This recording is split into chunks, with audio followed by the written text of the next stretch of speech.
चलिए current affair की class को कंटिन्यू करते हैं, लेकिन उसके पहले थोड़ा अपने बैचेस के बारे में बता देते हैं। देखिए भाई, आप लोग अंतिम दिन तक जो है हार नहीं माननी है। परीक्षाएं आपके सर पे आ चुकी हैं और यही जो समय है, ये जो समय आपके पास अब है, यही आपको लिस्ट में ले जाएगा।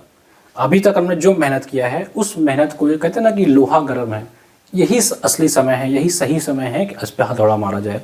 तो 20-25 दिन जिस बच्चे ने अच्छे से पढ़ाई कर ली, स्ट्रेटजी के साथ पढ़ाई कर ली, बिना इधर उधर भटके पढ़ाई कर ली, सिलेक्शन अंततः उसी का होता है। नहीं तो फिर आप परीक्षा दे के आओगे, बोलोगे यार कि मेरा ये प्रश्न गलत होगा, ये एकदम सरल प्रश्न से गलत हो गया। कभी भी कठिन सवालों से आपका एग्जाम नहीं रुकता है। आपका सिलेक्शन अगर रुकेगा तो सिर्फ और सिर्फ सरल प्रश्नों की वजह से रुकेगा। वही प्रश्न आपके सिलेक्शन रुकेंगे जो प्रश्न आपको आते थे लेकिन आपने उसे गलत कर दिया। जो प्रश्न आपको नहीं आते थे, कभी भी उन प्रश्नों से आपका सिलेक्शन रुकने वाला नहीं है। ठीक है, तो अंतिम दिन तक पढ़ना है आपको, लास्ट मोमेंट तक, परीक्षा सेंटर के बाहर तक आपको अपना नोट्स, अपना जो भी आपने मटेरियल बनाया उसको रिवाइज करते रहना है। जब तक आप परीक्षा के अंदर हॉल में न चले जाए तब तक पढ़ते रहना है, इस बात को समझिए। तो अगर आप जुड़ना चाहते हैं हमारे जीएस के बैच से, जो हमारा 5,000, देखिए अगर आप हमारे जीएस का ये 5,000 बैच से जुड़ जाते हैं अभ्यास बैच से, तो आपको जीएस का लोड लेने की जरूरत नहीं पड़ेगी। अंतिम दिन तक हम आप लोग को इसमें पढ़ाएंगे। करंट अफेयर स्टैटिक पोर्शन के माध्यम से 5,000 क्वेश्चंस को आपको इसमें रिवाइज करा दे रहे हैं। पूरा कॉन्सेप्ट, नोट्स सब कुछ मिल जाएगा। तो अभ्यास बैच से आप लोग जरूर जुड़ जाइए, जितने बच्चे एग्जाम को देने जा रहे हैं। ठीक है, बाकी अगर आपको स्टडी मटेरियल चाहिए तो ऐप पे जाइए, स्टडी मटेरियल के सेक्शन में जाइए, आपको यहाँ पे स्टडी मटेरियल मिल जाएगा। जो बच्चे हिंदी साहित्य के हैं उनके लिए ई नोट्स आ गया है, जिसमें आपको कंप्लीट सिलेबस का ई नोट्स उपलब्ध करा दिया गया है यूपीएचएससी हिंदी के लिए। तो जाइए आप, इसमें 5,000 ऑनलाइनर के साथ भी आपको नोट्स दे दिया जा रहा है। जीएस का ई नोट्स चाहिए तो आपको जीएस का भी कंप्लीट नोट्स मिल जाएगा। करंट अफेयर की क्लास चाहिए या करंट अफेयर की नोट्स चाहिए, देखिए करंट अफेयर की क्लास तो वाईटी पे मैं फ्री में ही ले रहा हूँ, लेकिन इसका नोट्स आपको हमारे इसी सेक्शन में एकदम लास्ट में जाएंगे तो मिल जाएगा। तो जाइए फटाफट, इसमें आपको करंट अफेयर की भी क्लास मिल जाएंगी। नहीं तो आप जीएस वाले सेक्शन में जाएंगे तो वहाँ पे आपको करंट अफेयर की जो पीडीएफ अवेलेबल है, हम लोगों ने पीडीएफ यहाँ पे डलवा दिया है, ये देखिए यहाँ पे आप जाएंगे तो आपको 12 मंथ्स की पीडीएफ यहाँ पे मिल जाएगी। करंट अफेयर आपको मैंने बताया है कि जून से लेकर के दिसंबर तक प्रिपेयर कर लीजिए, और बहुत ज़्यादा मन है तो जनवरी फरवरी का जो मैं यहाँ पढ़ा रहा हूँ उसको देख के जाइएगा। ठीक है, जितना करंट अफेयर यहाँ पढ़ा रहा हूँ उसको रिवाइज कर लीजिएगा, और जो हम लोग नोट्स दिया है वो पढ़ लीजिएगा।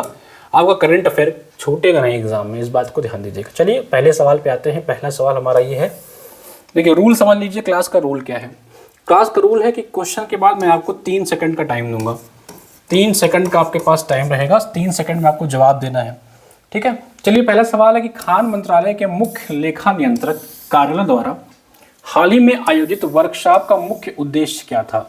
4 ऑप्शन आपके सामने हैं। नए कर सुधारों पर चर्चा करना, ई विल की कार्यक्षमता और लाभों का जानकारी देना, बजट आवंटन पर चर्चा करना, खान मंत्रालय की नीतियों की समीक्षा करना। तो 4 ऑप्शन आपके पास हैं, 3 सेकंड का टाइम है। जितने भी लोग जुड़ रहे हैं भाई सबका स्वागत है। ठीक है, 3 सेकंड में बताइए। देखिए भारत में जो कर सुधारों से संबंधित एक चर्चा हुई थी, उसी तहत एक जीएसटी आया था। ये 101 21st कॉन्स्टिट्यूशन अमेंडमेंट एक्ट के तहत इसको लाया गया था। ठीक है, जीएसटी को लाया गया था। जीएसटी काउंसिल का भी क्या पूछता है कि जीएसटी काउंसिल किस आर्टिकल में, तो 279A में इसकी चर्चा है। ठीक है, इस बात को याद रखिएगा, बहुत इंपॉर्टेंट है ये जो आपका कॉन्स्टिट्यूशनल अमेंडमेंट एक्ट है। ठीक है, ये याद रखिएगा। तो 4 ऑप्शन है। बजट की बात करें तो बजट की जो चर्चा है किसमें है भाई, बजट आपका आर्टिकल 112 में एनुअल फाइनेंशियल बिल AFB, ठीक है, बजट के बारे में बताया गया है आर्टिकल 112 में। आर्टिकल 110 क्या है, आर्टिकल 110 आपका जो है वो मनी बिल से संबंधित होता है। मनी बिल को फाइनलाइज कौन करता है, कौन बताता है कि ये मनी बिल है, लोकसभा का स्पीकर। ठीक है, तो बताइए सही ऑप्शन इसका क्या है, ABCD में। ठीक है, बिल्कुल सही जवाब है इसका, जो सही जवाब है B, ई बिल की कार्यक्षमता और लाभों की जानकारी देना। ठीक है, चलिए अगले सवाल पे आते हैं। अगला सवाल हमारा है, भारत के 26वें मुख्य चुनाव आयुक्त के रूप में किसे नियुक्त किया गया है। ऑप्शन है आपका राजीव कुमार, निपेंद्र मिश्रा, ज्ञानेश कुमार या सैयद अकबरुद्दीन। देखो चुनाव आयुक्त यानी कि इलेक्शन कमिश्नर जो होता है, आपको पता है इलेक्शन कमीशन आर्टिकल 324 में इसकी चर्चा की गई कि भारत में एक चुनाव आयोग होगा। ठीक है, पार्ट किसने, कौन सा पार्ट है, पार्ट 15। और जो चुनाव आयुक्त इसमें भारत के नियुक्त किए गए हैं, आप कमेंट सेक्शन में बताइए, मैं आपका देख रहा हूँ। ठीक है, बिल्कुल सही जवाब, बिल्कुल सही जवाब, ज्ञानेश कुमार जी हैं। तो ये आपके कौन से हैं, 26 आपके ये बने हैं चुनाव आयुक्त। इनका जो कार्यकाल होता है, इनका जो टेन्योर होता है, कार्यकाल होता है, वो कितना होता है? 6 ईयर या 6 या 65 साल, 6 साल तक रहते हैं। रीअपॉइंटमेंट इनका नहीं होता, दोबारा इनकी नियुक्ति नहीं होती है, और ये 65 वर्ष की आयु तक बने रह सकते हैं, या मैक्सिमम 6 वर्ष, जो भी पहले आ जाए। ठीक है, तो अभी इनका जो नियुक्ति प्रक्रिया है, इनकी जो नियुक्ति प्रक्रिया है एक कमेटी द्वारा होती है। ठीक, इस कमेटी में कौन होता है? इस कमेटी में होता है आपका प्रधानमंत्री होते हैं, लीडर ऑफ एलओपी होते हैं, लीडर ऑफ अपोजिशन होते हैं, प्लस एक आपका जो होता है प्रधानमंत्री द्वारा नियुक्त एक आपका कैबिनेट का मिनिस्टर होता है। किसी भी मिनिस्टर को नियुक्त कर सकते हैं, जैसे इसमें इस बार कौन थे? होम मिनिस्टर अमित शाह जी थे। तो इन तीनों ने मिलकर आपको ज्ञानेश कुमार जी को भारत का 26वां मुख्य चुनाव आयुक्त निर्धारित किया है। ठीक है, चलिए अगले सवाल देखते हैं। भारत सरकार द्वारा लॉन्च की गई AI फॉर एंटरप्रेन्योरशिप पहल के तहत कितने लाख युवाओं को प्रशिक्षित करने का लक्ष्य है? ऑप्शन है 1 लाख, 2 लाख, 3 लाख या 4 लाख। क्या है? AI for entrepreneurship. आपको पता है AI का मतलब होता है आर्टिफिशियल इंटेलिजेंस। ये क्या करता है? जितना आजकल आप देख रहे हैं हर चीज़ AI पे हो गई है, मोदी जी की शादी करा दी जा रही है, कुछ भी करा दिया ये AI के माध्यम से। और AI के गवर्नमेंट ने एक पॉलिसी भी लाई थी, तो AI का फ्यूचर बहुत ज़्यादा है। उसी के तहत गवर्नमेंट एक एंटरप्रेन्योरशिप प्रोग्राम ला रही है ताकि युवाओं को रोजगार मिले। तो इसीलिए उन्होंने निर्धारित किया है कि युवाओं को ट्रेंड किया जाएगा। तो कहा था पहले कितने लाख युवाओं को ट्रेंड करने का लक्ष्य दिया गया है? ऑप्शन है 1, 2, 3 या 4। कमेंट सेक्शन में बताइए। 3 सेकंड का आपके पास टाइम है। नहीं, ज्ञानेश कुमार ही हैं जी। ठीक है, बिल्कुल सही जवाब है। इसका जो सही जवाब है वो है 1 लाख। चलिए अगला सवाल पे आते हैं। हाल ही में किस देश में तमिल कवि और दार्शनिक तिरुवल्लुवर की प्रतिमा का अनावरण किया गया? तमिल कवि और दार्शनिक तिरुवल्लुवर की प्रतिमा का अनावरण किया गया। ठीक है, कौन सा देश है? यूएस, जापान, वियतनाम या फिलीपींस। देखिए, ये एक तिरुवल्लुवर जो थे, ये एक संगम साहित्य के आप लोगों ने नाम सुना होगा। संगम साहित्य में इनका बहुत बड़ा योगदान रहा है। ये तमिल भाषा के अच्छे खासे कवि और दार्शनिक थे। इन्होंने कुराल नाम की एक रचना भी की थी। क्या? कुराल इनकी एक पुस्तक है, बड़ी फेमस है। ठीक है, इसकी रचना की थी इन्होंने तमिल भाषा में। तमिल भाषा के जाने माने कवि, जाने माने दार्शनिक भी थे। ठीक है, इन्हीं की एक प्रतिमा बनाई गई है, एक स्टैचू बनाया गया है। और वही पूछ रहा आपसे कि कहाँ पे बनाया गया। ऑप्शन में आप लोग बताइए, कमेंट सेक्शन में इसका सही जवाब बताइए। ठीक है, स्वागत है जितने भी लोग जुड़िए। इस सेशन को भाई आप लोग लाइक शेयर जरूर कर दिया करिए, क्योंकि एचएन अध्ययन की पूरी टीम आपके लिए बहुत डेडिकेशन के साथ मेहनत कर रही है। सारे टीचर्स, चाहे वो अतुल सर हों, अनुराधा मैम हो, अंतिमा मैम हो, या जितने भी फैकल्टी हमारे हैं, प्रियंका मैम है, अतुल सर हो, सब मिलकर के आप लोग के लिए अच्छा करने का प्रयास कर रहे हैं। सबसे कम प्राइस, सबसे कम फीस में पढ़ा करके हम लोग यही चाहते हैं कि मैक्सिमम बच्चा इस चीज़ का लाभ ले सके। तो आप लोग का भी थोड़ा ड्यूटी बनता है कि इतनी सारी चीज़ें आपको फ्री भी दी जाती हैं, YT पे इतने सेशन लिए जाते हैं, तो सेशन को लाइक और शेयर जरूर कर दिया करिए। ठीक है, चलिए बिल्कुल सही जवाब है। इसका सही जवाब है फिलीपींस। ठीक है, चलिए अगला देख लेते हैं हमारा क्या है। 5वीं बहुपक्षीय नौसेना अभ्यास कोमोडो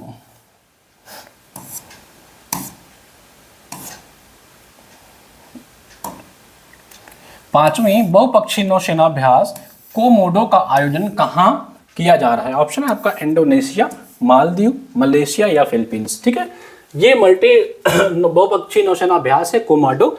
इसका पूछ रहा है कि आयोजन कहाँ किया जा रहा है। कमेंट सेक्शन में आप लोग इसका जवाब लिख दीजिए। ठीक है भाई, कमेंट सेक्शन में आप लोग जवाब लिख दीजिए। जितने भी लोग क्लास को देख रहे हैं सारे लोग इसका कमेंट सेक्शन में जवाब लिख देंगे। बिल्कुल आप लोग का जितने भी लोग जुड़ रहे हैं सबका मैं स्वागत करता हूं। और आप लोग सेशन को जो है शेयर कर दिया करिए। सेशन की टाइमिंग 8:30 बजे है। अब लगातार आपको क्लास मिलेगी, एग्जाम तक लगातार 1000 क्वेश्चंस आपको मिलेंगे, 1000 प्लस करंट अफेयर आपको मिलेंगे। ठीक है, कोशिश करेंगे कि 1000 प्लस जितने भी मैक्सिमम हो सके आपको करंट अफेयर करा दीजिए, ताकि एग्जाम में एक भी करंट अफेयर आपका इससे बाहर ना छूटे। कमेंट सेक्शन में बताइए। ठीक है, चलिए जवाब दीजिए भाई कमेंट में। आप लोग लिखने का प्रयास करिए कमेंट सेक्शन में। आप लोग करंट अफेयर देखिए, क्लास करने का मतलब यही होता है कि आप लोग की चीज़ें रिवाइज हो जाएं। जब चीजें रिवाइज होंगी तो आप कमेंट सेक्शन में जब लिखेंगे ना, जब कोई चीज आप लिखते हैं तो आपको अच्छे से याद होता है। ठीक है, बताइए कहाँ पे हुआ कमांडो, कहाँ आयोजन किया गया? जो सही जवाब इसका है इंडोनेशिया। ठीक है, इंडोनेशिया। चलिए अगले सवाल पे आते हैं, अगले क्वेश्चन पे आएंगे। जितने भी लोग जुड़े हैं और सेशन को देख रहे हैं वो सेशन को भाई लाइक शेयर और सब्सक्राइब जरूर कर दिया करिए। इंडोनेशिया के साथ आपका एक और अभ्यास होता है, अगर आपको याद होगा तो गरुण शक्ति। क्या होता है? गरुण शक्ति। ये अभ्यास भी आपका इंडोनेशिया के साथ होता है, अगर आप चाहें तो याद रख सकते हैं। ठीक है, चलिए अगला क्वेश्चन आते हैं। हाल ही में यूके में मानद नाइटहुड की उपाधि से किसे सम्मानित किया गया है? किस मानद नाइटहुड की उपाधि किसे दिया गया? ऑप्शन है आपका अमित शाह, रघुराम राजन, एन चंद्रशेखरन या अरविंद केजरीवाल। यूके में मानद नाइटहुड की उपाधि दी गई है, आपको बताना है किसे दिया गया था। कमेंट सेक्शन में बताइए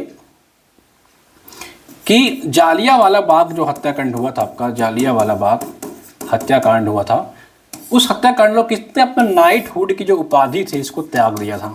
नाइटहुड की जो उपाधि थी वो त्याग दिया था। ठीक है, किसने इसको त्याग दिया था जालियांवाला बाग हत्याकांड के समय? चलिए बताइए, एन चंद्रशेखरन, अरविंद केजरीवाल, रघुराम या अमित शाह में किसको ये उपाधि दी गई है? कमेंट सेक्शन में 3 सेकंड से ज़्यादा समय मत लीजिए, नहीं तो फिर आप ही का छूटेगा भाई।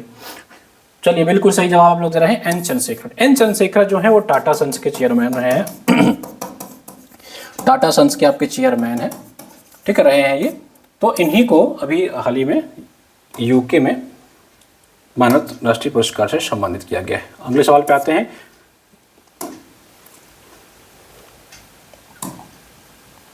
भारतीय पुरातत्व सर्वेक्षण ASI ने किस एजेंसी के साथ मिलकर के विरासत स्थलों की जलवायु निगरानी के लिए स्वचालित मौसम स्टेशन AWS स्थापित किया है? ऑप्शन है इसरो, यूनेस्को, NDMA या पर्यावरण मंत्रालय। ठीक है, ASI ने किस एजेंसी के साथ मिलकर के विरासत स्थलों की जलवायु निगरानी के लिए, जितने भी आपके हेरिटेज प्लेसेस हैं उन पे क्लाइमेट का क्या असर पड़ा? जैसे आपके ताजमहल पे आपको पता है सल्फर डाइऑक्साइड की वजह से वो ब्लैक हो रहा था, तो इसी तरह इनका जो संरक्षण है हाल ही में ASI ने किसके साथ मिलकर के एक निगरानी, स्वचालित निगरानी करने का, मौसम निगरानी का एक स्टेशन बनाने का प्रयास किया है। वो क्या ऑप्शन है? इसरो, यूनेस्को, NDMA और पर्यावरण मंत्रालय। 4 ऑप्शन है, कमेंट सेक्शन में बताइए। ठीक है, यूनेस्को का हेडक्वार्टर कहाँ है भाई? यूनेस्को का हेडक्वार्टर कहाँ है? पेरिस में, इसका पेरिस फ्रांस में। ठीक है, और इन्वायरमेंट प्रोटेक्शन एक्ट भारत में कब आया था? इन्वायरमेंट प्रोटेक्शन एक्ट भारत में आया था 1986 में, याद रखिएगा, ये बहुत ही इंपॉर्टेंट है, आपके एग्जाम में आ सकता है कि इन्वायरमेंट प्रोटेक्शन एक्ट कब आया था। वाइल्ड लाइफ प्रोटेक्शन एक्ट कब आया था? वाइल्ड लाइफ प्रोटेक्शन एक्ट कब आया था? WPA, ये आया था आपको 1972 में। ठीक है, NDMA की बात करें तो भारत ने डिजास्टर मैनेजमेंट एक्ट भारत में कब आया था? यह आया था आपका सन 2005 में, याद रखिएगा ये सब चीज़ें। ठीक है, तो जो इसका सही जवाब है वो है इसरो। ठीक है, इसरो के साथ मिलकर के ASI ने एक निगरानी सेंटर स्थापित किया है। इसरो की जो स्थापना हुई थी वो हुआ था सन 1969 में। कब हुआ था इसरो की स्थापना? 1969 में। अगर बात करें कि इसरो का इस समय चेयरमैन कौन है, तो इसके चेयरमैन जो है वो है V नारायणा। कौन है? याद रखिएगा, V नारायणा। ये भी आपके दिसंबर के आसपास नियुक्त हुए हैं, तो ये करंट अफेयर में थे, तो ये भी याद रख सकते हैं। ठीक है, चलिए अगले सवाल पे आते हैं। हाल ही में चर्चा में रहे हुआ कौन सा सांस्कृतिक स्थल है जो बढ़ते समुद्री जल स्तर के कारण प्रभावित हो सकता है? ऑप्शन है आपका खजुराहो मंदिर, महाबलीपुरम मंदिर, अजंता गुफाएं या सांची स्तूपा।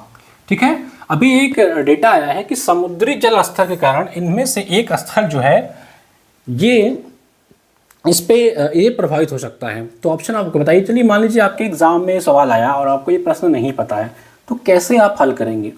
अगर आप इन सब का, अगर आपको लोकेशन पता है ना इन सब का, तो अगर आपको ये क्वेश्चन नहीं भी आ रहा था तो आप लॉजिकली लगा कर गेस किया कि समुद्र किनारे इसमें से कौन सा है, वैसे भी आप गेस कर सकते थे।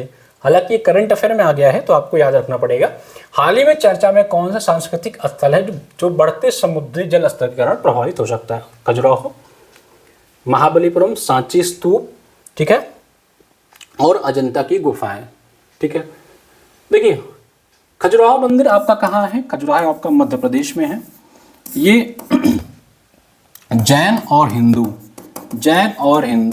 दोनों के लिए जाना जाता है। ठीक है, याद रखिएगा अगर आपके एग्जाम में पूछता है तो ये चंदेल शासकों ने इसको बनाया था। जो बुंदेलखंड आपका यूपी में है, चंदेल के शासकों ने खजुराहो का मंदिर बनवाया था। ठीक है, महाबलीपुरम का मंदिर कहाँ है? ये आपका कांचीपुरम में है। आपको पता है कांचीपुरम की साड़ियाँ भी बहुत फेमस है। ठीक है, महाबलीपुरम मंदिर आपका कांचीपुरम में है।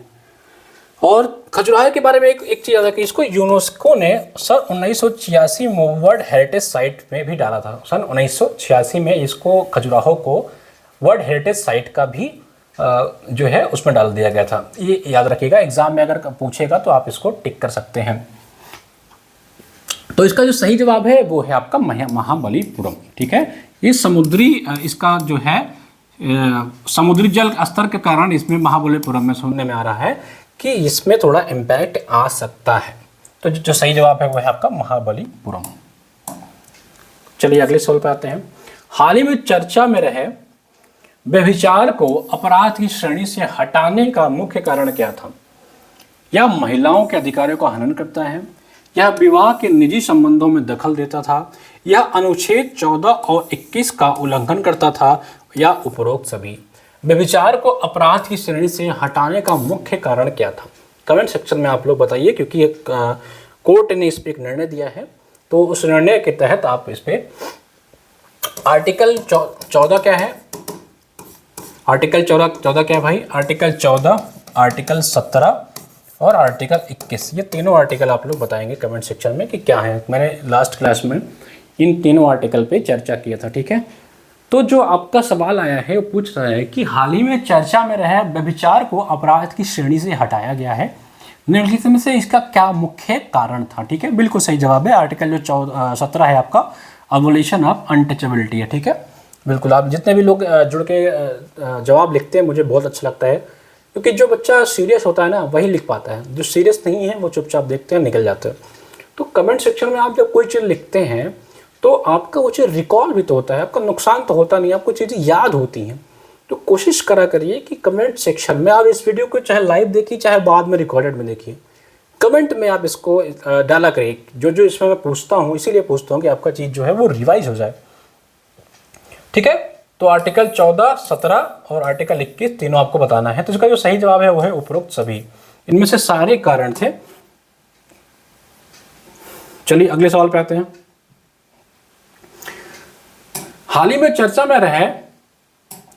चर्चा में राष्ट्रीय न्यायिक नियुक्ति आयोग NJAC को किस वर्ष असंवैधानिक घोषित किया गया था? ठीक है, हाल ही में चर्चा में रहे NJAC को किस वर्ष असंवैधानिक घोषित किया था? ऑप्शन आपका सन 2014, 2015, 2016 या 2018। कमेंट में आप लोग बताइए कि इसको किस वर्ष असंवैधानिक घोषित किया गया था। ठीक है, NJAC की जो स्थापना है, आपके मैं बता दूं, NJAC की जो स्थापना है उसको स्थापना इसके सन 2004 में हुई थी। 99th कॉन्स्टिट्यूशनल अमेंडमेंट एक्ट के तहत, याद रखिएगा, सुप्रीम कोर्ट ने इसे असंवैधानिक घोषित कर दिया था। बोला था कि भैया ये संविधान के बेसिक स्ट्रक्चर यानी कि मूल जो आपका स्ट्रक्चर है उसका हनन है। आपको पता है संविधान का जो बेसिक स्ट्रक्चर है वो केशवानंद भारती की इसमें आया था। किस केस में आया था? केशवानंद भारती की इसमें संविधान के मूल स्ट्रक्चर के बेसिक स्ट्रक्चर की बात की गई थी, जो 1973 में आया था। ठीक है, इस बात का याद रखिएगा। तो कह रहा है कि किस वर्ष इसको असंवैधानिक घोषित किया गया? तो इसकी स्थापना 2014 में हुई थी और सन 2005 में इसे असंवैधानिक घोषित कर दिया गया था। ठीक है, NJAC। तो इसका जो बिल्कुल सही स्वागत है आप सबका। चलिए, जितने लोग जुड़ रहे हैं जुड़ते रहिए और सेशन को शेयर करते रहिए। हाल ही में ICSAT द्वारा किए गए अध्ययन के अनुसार ग्रामीण भारत में प्रोटीन की कमी का मुख्य कारण क्या है? प्रोटीन युक्त खाद्य पदार्थों की कमी, केवल अनाज आधारित आहार पर निर्भरता, कृषि उत्पादन में गिरावट या बढ़ती शाकाहारी प्रवृत्ति। आपको पता है कि भारत में जो ग्रामीण जनसंख्या है वो लगभग 73% के आसपास है और शहरी जनसंख्या जो है भारत की है वो 37% के आसपास है। ठीक है, तो कह रहा है कि जो ग्रामीण भारत की जनसंख्या है वहाँ पे मुख्य रूप से प्रोटीन की कमी का कारण क्या है? 4 ऑप्शन आपके पास है, चारों में से आपको एक सही जवाब देना है। ठीक है, एक ही जवाब सही होता है और आपको कमेंट सेक्शन में वो लिखना भी होता है भाई, ठीक है। बिल्कुल सही जवाब है, बिल्कुल सही जवाब है। आप लोग जितने भी लोग जुड़ रहे हैं, चाहे आप एप्लीकेशन पे देखिए चाहे वाईटी पे देखिए क्लास को, क्योंकि ये क्लासेस दोनों ही जगह जो है करंट अफेयर की क्लास दोनों जगह होती है। सिर्फ इसका पीडीएफ आपको आपके पेड बैच में मिल जाता है। क्लासेस आप वाईटी भी फ्री में देखते हैं, तो आप लोग का काम ये बनता है, आप लोग की ईमानदारी होती है, आप लोग का ये कर्तव्य होता है कि सेशन को शेयर करिए, ताकि अधिक से अधिक बच्चा जो है वो जुड़ पाए। अपने दोस्तों को अपने व्हाट्सएप के स्टेटस पे इसको शेयर करने का प्रयास करा करिए, ठीक है। तो इसका जो सही जवाब है वो है ऑप्शन बी, केवल अनाज आधारित आहार पर निर्भरता। ग्रामीण लोग जो हैं वो केवल अनाज ही खाते हैं। इसी कारण जो एक सर्वे आया है उसमें बताया गया है कि ग्रामीणों में प्रोटीन की कमी पाई जाती है, ठीक है। अब आपको बताइए कि जो लैक्टिक मदर्स होती हैं, जो माँ बनती हैं, जो माँ बनने वाली होती हैं, उनमें किसकी कमी होती है, किस चीज़ की कमी होती है, ठीक है। ये भी क्वेश्चन आपके एग्जाम में पूछा हुआ है, तो आप इसका जवाब दे सकते हैं। भारतीय संविधान का कौन सा अनुच्छेद उच्च न्यायालयों में यानी कि हाई कोर्ट में सेवानिवृत्त न्यायाधीशों की पुनर्नियुक्ति की अनुमति देता है? कह रहा है कि कौन सा आर्टिकल जो हाई कोर्ट्स में जो आपके रिटायर्ड जज होते हैं उनको दोबारा से नियुक्त करने का प्रावधान करता है। आपको पता है कि उच्च न्यायालय की बात करें तो भारत में कुल इसमें 25 उच्च न्यायालय हैं। कितने? 25 हाई कोर्ट हैं, जिनमें से 7 ऐसे कोर्ट हैं जो एक से ज़्यादा राज्यों पे या यूनियन टेरिटरी पे उनका क्षेत्र आता है। जैसे आपका कौन सा है, अंडमान निकोबार का है, पश्चिम बंगाल वाला है आपका, ठीक है। इस तरह से हैं 7 दिन को अलग अलग। अनुच्छेद 214, अनुच्छेद 224A, अनुच्छेद 230 और अनुच्छेद आपका पता है कि जो आर्टिकल 226 है ये हाई कोर्ट के रिट से संबंधित है। किससे? हाई कोर्ट का रिट। कितने तरह के रिट होते हैं? 5। और आर्टिकल जो 32 होता है जिसे संविधान की आत्मा भी कहते हैं, ये सुप्रीम कोर्ट के रिट से संबंधित है, सुप्रीम कोर्ट के रिट से संबंधित है, ठीक है। तो आपका जो सही जवाब है आप कमेंट सेक्शन में लिखिए। फटाफट मैं सबका पढ़ रहा हूँ, जितने भी लोग हैं आप लोग फटाफट जवाब दिया करिए। बिल्कुल सही जवाब भाई, बिल्कुल सही जवाब है आर्टिकल 224A, ठीक है। आर्टिकल 32 जिसे संविधान की आत्मा भी कहा गया है, डॉक्टर भीमराव अम्बेडकर ने इसे संविधान की आत्मा भी कहा है। देखिए प्रियम्बल को भी संविधान की आत्मा कहा है। अगर एग्जाम में पूछेगा, इस बात को कंफ्यूज मत होइएगा क्योंकि ये एग्जाम में आ चुका है। प्रियम्बल अगर पूछे आपका, प्रियम्बल और आर्टिकल 32 दोनों रहे, तो आपको अगर पूछता है कि इसमें से कौन सी संविधान की आत्मा है, सिर्फ इतना पूछा है कि इसमें से कौन सी संविधान की आत्मा है, तो सही जवाब होगा आपका प्रियम्बल। लेकिन अगर पूछता है कि डॉक्टर भीमराव अम्बेडकर ने इसमें से किसी संविधान की आत्मा कहा है, तो आपका होगा आर्टिकल 32। इस बात को याद रखिएगा, कंफ्यूज मत करिएगा, ठीक है, एग्जाम में, क्योंकि ये आता है। तो इसका जो सही जवाब है वो आर्टिकल 224A है। आर्टिकल 226 के तहत मैंने बता दिया कि रिट से संबंधित है, ठीक है। चलिए अगले सवाल पे आते हैं। अगला सवाल हमारा क्या है भाई? हाल ही में चर्चा में रहे लोक प्रहरी बनाम भारत संघ 2021 मामले में सर्वोच्च न्यायालय ने क्या निर्देश दिया था? सभी सेवानिवृत्त न्यायाधीशों को पुनर्नियुक्त किया जाए, केवल आपराधिक अपीलों के लिए अस्थायी न्यायाधीश नियुक्त किया जाए, न्यायपालिका की स्वायत्तता समाप्त की जाए, या उच्च न्यायालय में कोई अस्थायी न्यायाधीश नियुक्त न किया जाए। हाल ही में चर्चा में रहे लोक प्रहरी बनाम भारत संघ में सुप्रीम कोर्ट ने क्या निर्देश दिया है? ठीक है, आप लोग कमेंट सेक्शन में इसका जवाब लिख के फटाफट बताइए कि इसका जो सही जवाब है वो क्या है। बिल्कुल सही जवाब है, ठीक है। जितने भी लोग, आप लोग इसका जो सही है ऑप्शन बी, ठीक है। केवल आपराधिक अपीलों के लिए अस्थायी न्यायाधीश नियुक्त किया जाए, इस बारे में इन्होंने बताया, ठीक है। आवाज आ रही है, मुझे चेक करने दीजिएगा।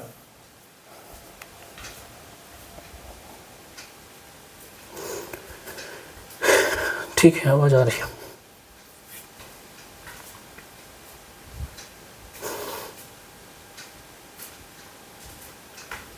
चलिए अगले सवाल पे आते हैं अपने।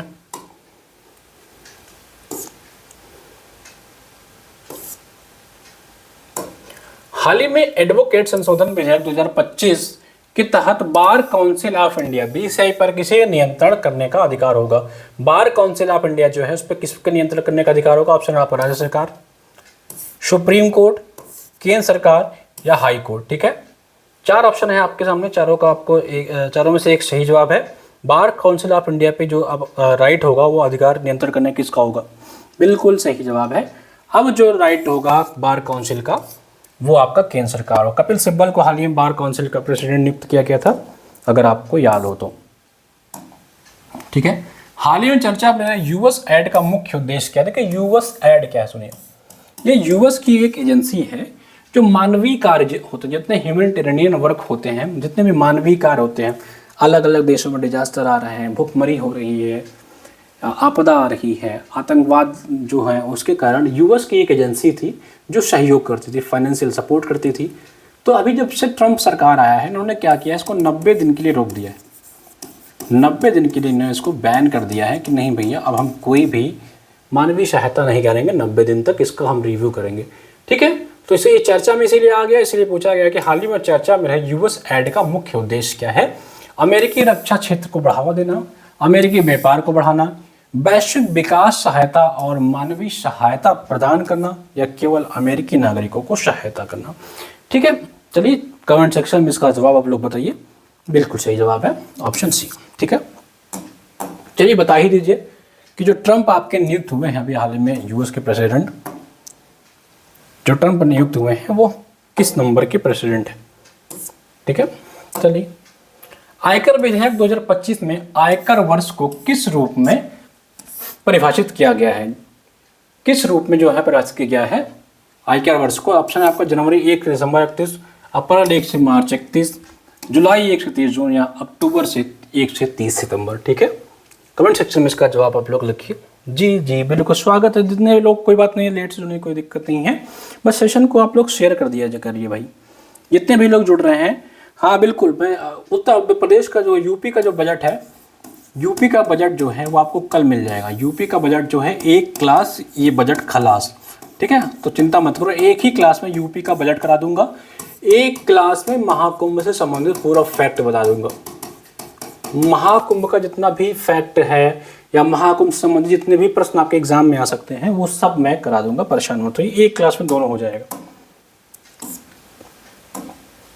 देखिए आप लोग 20-25 दिन जो भी आपके पास समय बचा है, इसमें पेशेंस रखिए, धैर्य रखिए, अपने ऊपर विश्वास रखिएगा। यकीन मानिए आप अपने ऊपर विश्वास रख कर के ही ना 2-4 प्रश्न सही कर ले जाएंगे। अगर आपका कॉन्फिडेंस लो हुआ, अरे यार अब तो समय ही नहीं बचा, अब क्या होगा, मैंने तो कुछ पढ़ा ही नहीं ये वो, तो यकीन मानिए आपने कितना भी पढ़ा होगा आपका 2-4 प्रश्न गलत हो जाएगा। लेकिन अगर आप अपने ऊपर यकीन के साथ जाएंगे, कॉन्फिडेंस के साथ जाएंगे कि यार मैं ही कर सकता हूँ, मैं कर लूँगा, मैं रिवाइज कर लूँगा, 20 दिन बहुत होते हैं, यकीन मानिए आपका 2-4 प्रश्न अगर कम हो रहा होगा तो वो बढ़ जाएगा। यानी कि 2-4 प्रश्न का आपका नुकसान हो रहा था, अब 2-4 प्रश्न आपका बढ़ रहा है, तो आपने लगभग 4 प्रश्नों की लीड ले ली। तो एग्जाम में 4 प्रश्न अगर आप लीड पे चले जाएंगे तो आपका सिलेक्शन नहीं रुकने वाला है, इस बात को आप समझ के चलिएगा। ठीक है, चलिए अगला बताइए, यूरोपियन फ्री ट्रेड EFTA में कौन से देश शामिल हैं? ऑप्शन है आपका France, Germany, Italy, Spain, Iceland, Liechtenstein, Norway, Switzerland, United Kingdom, Switzerland, Germany, Italy, Sweden, Denmark, Norway या फिनलैंड। ठीक है, जो आपका EFTA एग्रीमेंट हुआ है यूरोपियन फ्री ट्रेड देखिए EU से जो भारत है ये भी अपना फ्री ट्रेड भारत लगा हुआ है, क्योंकि आपको पता है जब से ट्रंप की सरकार आई यूएस में बहुत सारे सैंक्शन लगाए जा रहे हैं देशों में, बहुत सारे भारत के ऊपर भी लगाएंगे। तो भारत अब यूरोपियन यूनियन के साथ भी एक फ्री ट्रेड एग्रीमेंट करने के लिए प्रयासरत है।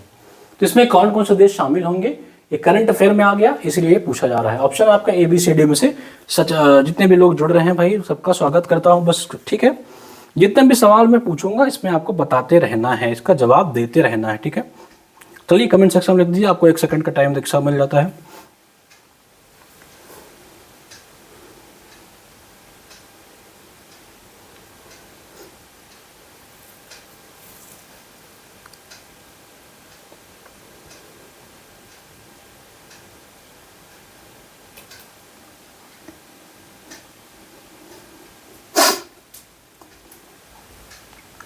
हाँ भाई बताइए, कमेंट सेक्शन में आप लोग जवाब लिख ही रहे हैं। बिल्कुल सही जवाब, सही जवाब है, सबका स्वागत है। जितने भी लोग जुड़ रहे हैं सबका स्वागत करता हूँ। बस आप लोग क्या है पढ़ते रहो, और आपका कब मैं 1000 प्रश्नों का रिवीजन आपको करा दूंगा। अब मैं डेली क्लास ला रहा हूँ, करंट अफेयर की शाम को आपको 8:30 बजे रोज क्लास मिलेंगी, रोज। ठीक है, तो जिसका सही जवाब है वो option B, Iceland, Norway, Switzerland. ठीक है, चलिए अगले सवाल पे आते हैं।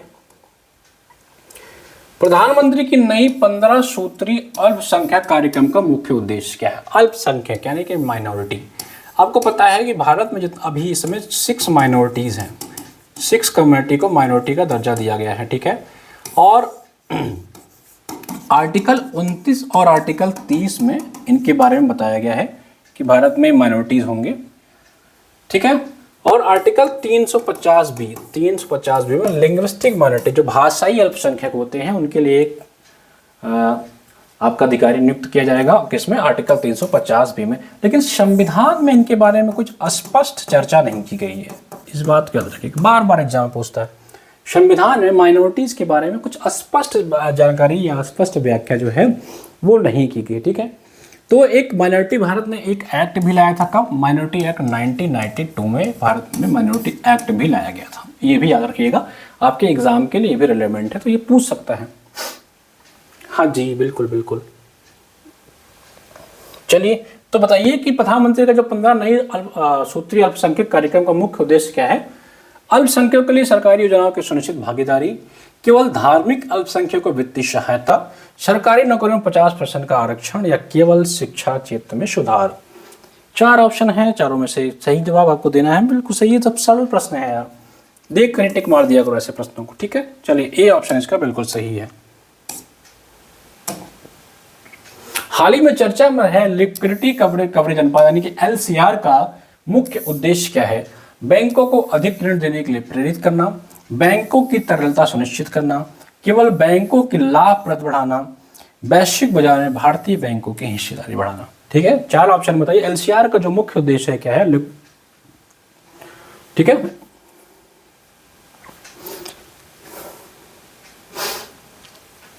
बिल्कुल सही जवाब है, ठीक है, बैंकों की तरलता को सुनिश्चित करना। चलिए अगले पे आते हैं।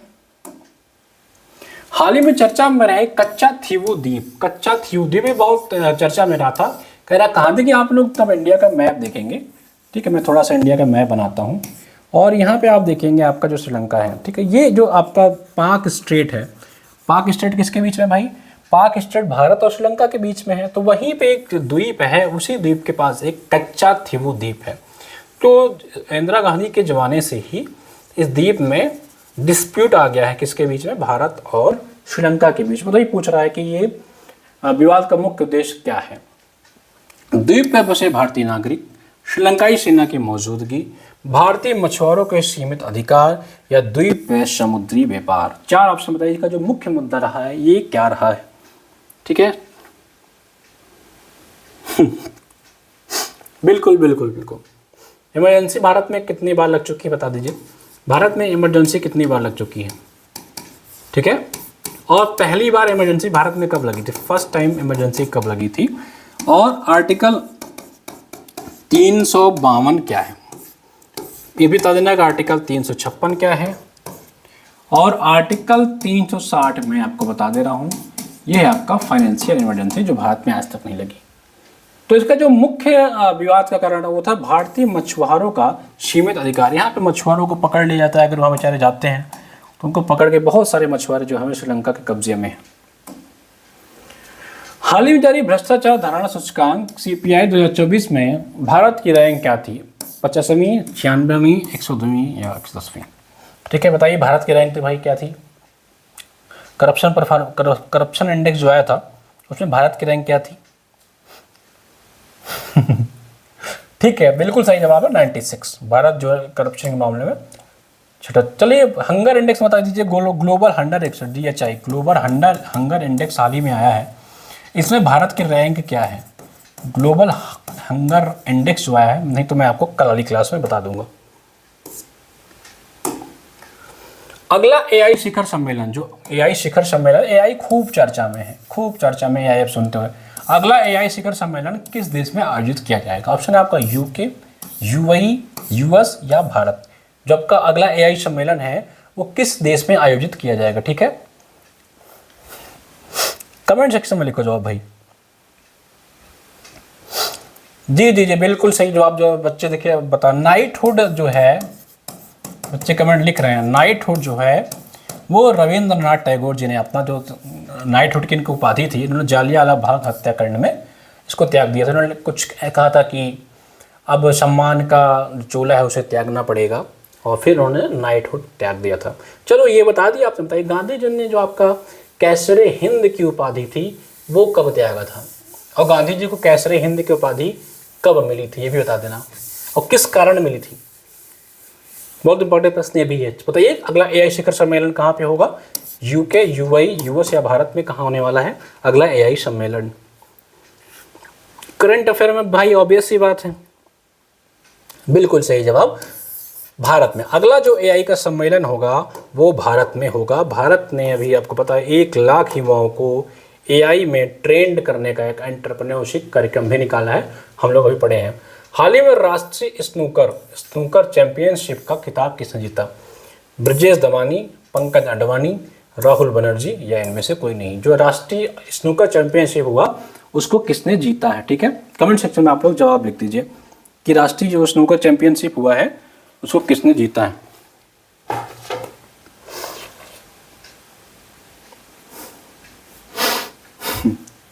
बिल्कुल सही जवाब है, सही जवाब भाई। देखिए गांधी जी को जो केसरे हिंद का अवार्ड था ये 1915 में मिला था। मैं इतना बता दे रहा हूँ, बस इतना याद रखिएगा, 1915 में मिला था, ठीक है। क्यों त्यागा था ये आप बता दीजिएगा, और कब त्यागा था, किस आंदोलन के दौरान इन्होंने त्यागा था, आप इसको बता दीजिएगा। उन्हें केसरी हिंद का उपाधि मिली थी, ठीक है। चलिए अगले सवाल पे चलें, अगले सवाल पे चलते हैं हम लोग।